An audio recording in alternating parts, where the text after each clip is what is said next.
In this 6-minute video, I shared with a group of people, how do we have success online in real estate? And walk people through the 3 components, the way that I look at it. And I use one of my great clients as an example of how to build her audience, how to keep the audience engaged with their personal brand, and then how to market them to produce results. I hope you enjoy this live session.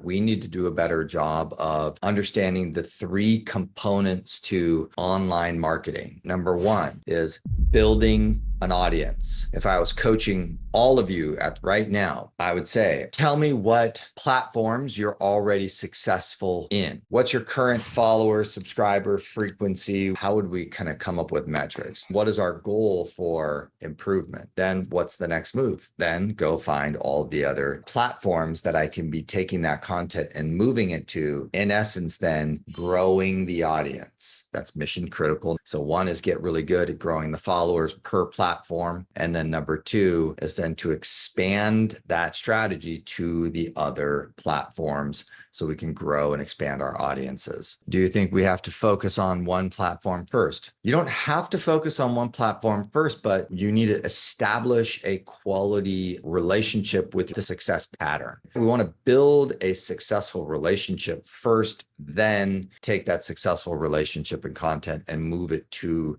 the other platform. Number 2 is, of course, creating engagement. Engagement meaning that we're actually have clarity around what is the content mission statement? What are we trying to create? A lot of people maybe talk about this in terms of their brand. What is the brand? How does the brand work? And then what is the type of content that would create massive amounts of engagement? So an example of that, Tiffany Hawkins and I have talked a lot about, is she has a very unique style and mind for design. And so a lipstick, eyeglasses, hair, outfit, it would be no big deal if she literally did combination and she actually created series of content around that one part of her personal brand. That content would have wildly successful engagement on the platforms. And obviously that content probably wouldn't be insane on LinkedIn, but we know it for sure be a winner chicken dinner on Instagram. May not get the same level of engagement on Facebook as it would on Instagram. Fine.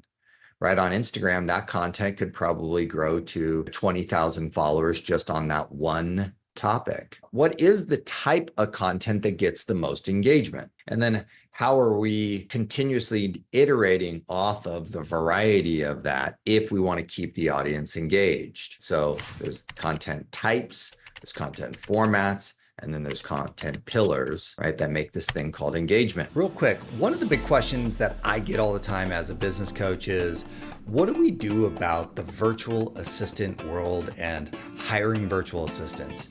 And so I have built a great relationship with a company called Sphere Rocket VA. So if you are interested in hiring a virtual assistant and exploring all of your options for building a VA team, hey, go down below and book an appointment with their team and talk to them about their service. I absolutely love the way that they built this service, the costs, the price points. And for me, I am helping agents right now build VA digital marketing teams.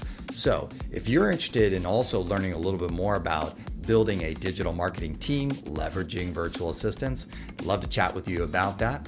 I'm building a nice little mastermind group. So if you hire with Sphere Rocket VA, then I would love to invite you for free into that mastermind group so we can work on this together. So I look forward to hearing about your goals with your digital marketing and building your VA digital marketing team. Go down below and book an appointment with Sphere Rocket. Can't wait to hear what you're up to. Then the last but not least, which is called marketing. On the marketing side is really the services that we offer. For example, with Tiffany, she's got Instagram as a platform and we want to grow the audience from 10,000 followers and we want to grow that to 25,000 followers. Yes. Now, in her content mission statement, she realizes that her unique design styling and some of her unique passions could absolutely create an engaged audience on Instagram with that one topic and grow her audience from 10,000 to 20,000. Wonderful. Well, now what do we do with this big audience that is engaged on a platform? We need to now market to them. So then when Tiffany now extends an offer that says, if you want to research and explore your new home with me, here is how you do it. Here's the first step. Marketing. I'm a real estate agent. And if you want to go look at homes, research homes, and find your next unique home with me, here's how you do it.